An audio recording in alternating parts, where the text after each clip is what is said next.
Hi and welcome to this Onshape tutorial. Today we're going to look at this final challenge here in the top left hand corner, and we're going to look at the draft feature in more detail today, and specifically we're going to look at how to create a parting line draft, which is a more complex version of what we've done before in the previous tutorial. But now we'll be able to control exactly where we want the draft to start, especially drafting, say, a side of an object or a surface. So what we've got on the screen are different tabs, and as normal we've got this overview here which has got the links to the YouTube tutorials. We've got a tutorial file which is going to save us a little bit of time, and then we've got the actual final outcome which we want to achieve, as you can see here. So what we've got on screen, if I just set that to a nice view. So what we're going to do now is we're going to recreate this. You can see here there's lots of different features such as ribs and things on the inside of there, and splits and shells and so on. The main focus is to learn about how to do a parting draft. So if we roll this back up to here, what we've got there is a extruded rectangle. The same will be on the tutorial. What we did next is we split that face there and that face on the other side, so that's quite easy to do. So if we go into split, so we're going to split the face, so that's the face to split. The entities we're going to split it with will be the sketch, and we want to keep the tools, that's fine. And then same again, we're going to split face, this face, entities will be that sketch, and you can see it projects that sort of through, and we've got a split now.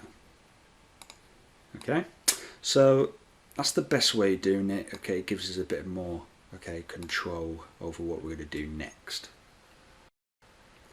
So if we go back to the model here, so we can see what I did is I've split those faces. I'm now going to apply a draft. But this time, rather than applying a draft to an entire face, I can control it either side of this spline or curve.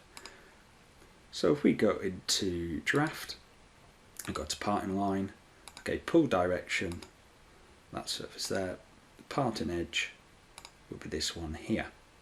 Now if we go to the left, you can see here what's happening at the moment is we just got one-sided. So if I type in 20, confirm that, you can see here it's following that curve and it's drafting that outwards by 20 degrees. If I click this one here, it will draft in inwards, as you can see, and if I click on this one here, it goes above the sketch and it starts to affect that side. So I might want to do just one-sided. I could do two-sided, so I've now got full control on whether, and I could drag these as well, and you can see the dimensions or values change there, and if I got too big it will obviously come up with an error, but I got control of both sides, so I could have a 20 degree at the top and a 10 degree at the bottom, and I could also have it a positive or negative value or undercut, as you can see there.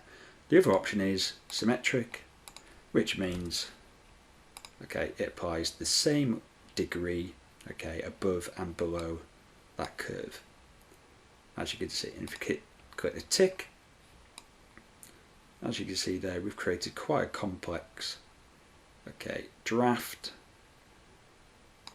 above and below the sketch. And like I said, we've got full control if you want that to be the same, or if you want to have a variation between the two drafts. And I'm going to repeat that on this side here. So we're going to go draft again.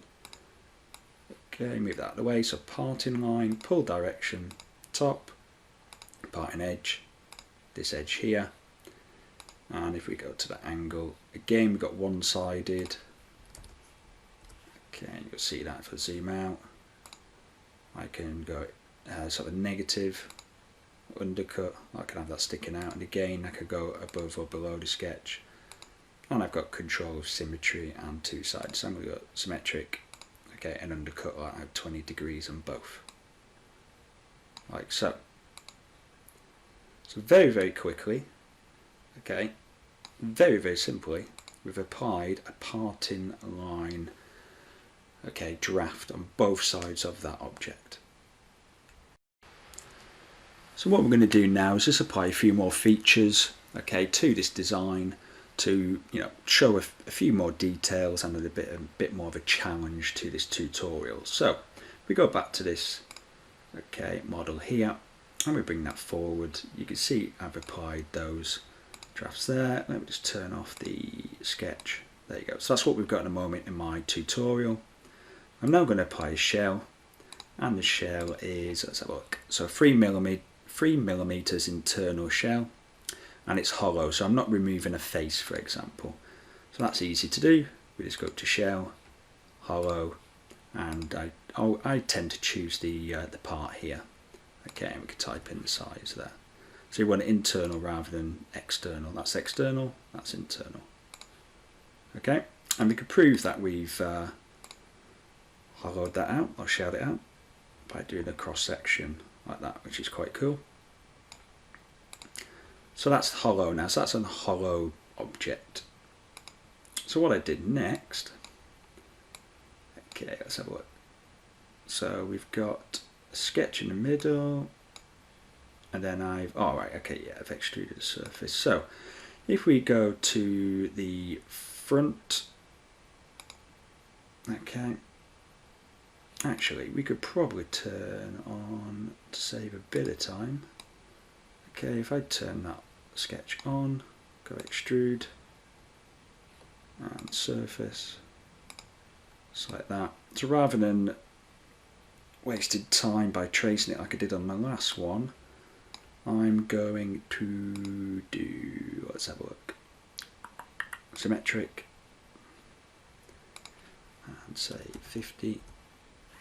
Let's have a look, what's it doing now? Let me, oh yeah, because I've got it on that edge there, so I'm going to go for a bit of extreme actually. I'm just going to grab that out there. For the reason I did either sketch in the middle was just to make it equal, it doesn't really matter, as long as it's extending. Okay, so I've got surface now. That surface is saved in here, and I could rename it as a tool, for example. That's what we're going to use it for. And what I did next is I split, okay, that part into two separate parts, as you can see here, top and bottom. So that's easy to do. So we're going to split. It's going to split the part this time, not the face. So part to split is that one. Okay, what we're going to use this surface, okay, as a tool. Do we want to keep that surface? Can do, doesn't really matter. I'll keep it, for example, and then I'm going to click the tick, and I can just turn it off. I might want to use it later on. There you go. So what we've got now is a bottom. So just rename that. So we've got a bottom and we've got a top. So what I'm going to do is I'm going to hide the top, and as you can see, we've got that design in there. Turn that sketch off. There we go. So we've now split that using the same sketch, so that master sketch, to what we used initially to create the drafts. Okay, so what I'm going to do now is probably add some ribs. If I look back here, so I create a plane, so offset plane from the bottom of 11.99. It's a bit of a weird one. Okay, so I'll call it 12. I'll update that. So 12mm off, and then let's have a look what I did. I created a sketch. Let's have a look at this sketch and what I did. Okay, as I 20mm, okay, off the center. Okay, so offset work plane from that top one, and you could drag this to the desired height. Okay, so I think I said, did I say 19? Okay, my memory's like a sieve.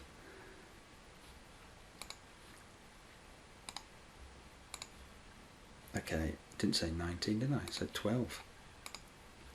I must be getting old. So there you go, 12. Okay, so basically it's underneath that curve, basically. So it could be slightly higher if you wanted to. And then I'm going to create a sketch on there. N for normalize. And then what we're going to do is turn on my origin. I'm use a straight line like this.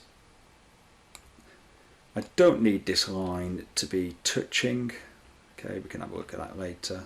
And I'm going to use that, and I could draw them out by hand, or I could use this. I could go, actually I want 4, okay, by 20, and that's fine. And I'll actually do the same on the other side, this way. Okay, 20 mil. And I want, let's have a 3, say yeah, 3 that side, that's it. Right. Oh, actually I want 4 that side. Double click on that, there you go, we can always add an extra one. So I've drawn a line in that centre, I then use the linear pattern that along that way, and the distance between each one of these is 20, as you can see. And I'm going to save that sketch. And then what we're going to do now, I'm going to hide that plane. And this is in a future video as well, where we go through this in a lot more detail, but we're going to use the rib. So sketch profile, I can choose the sketch there. Okay, normal to sketch plane. The part is going to be the bottom. And as you can see, that's now created, okay, those ribs. And if you click extend, they will extend to the edges. They will not, okay, stick out the sides. Okay, and that's quite easy. So we've created, okay, those there.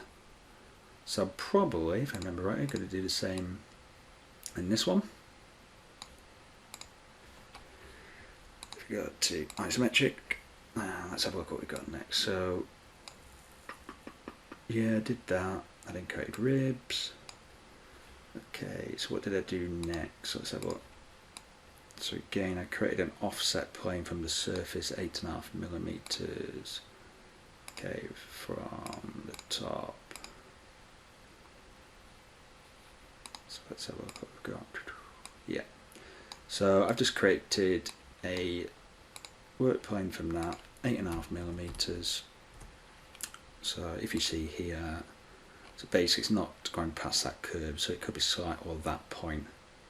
So it could be slightly, you know, bigger than that. What I'm going to do is I'm going to create some more ribs, but I'm going to be slightly lazy, so I'm going to click sketch on there, and I'm going to reuse, okay, this sketch.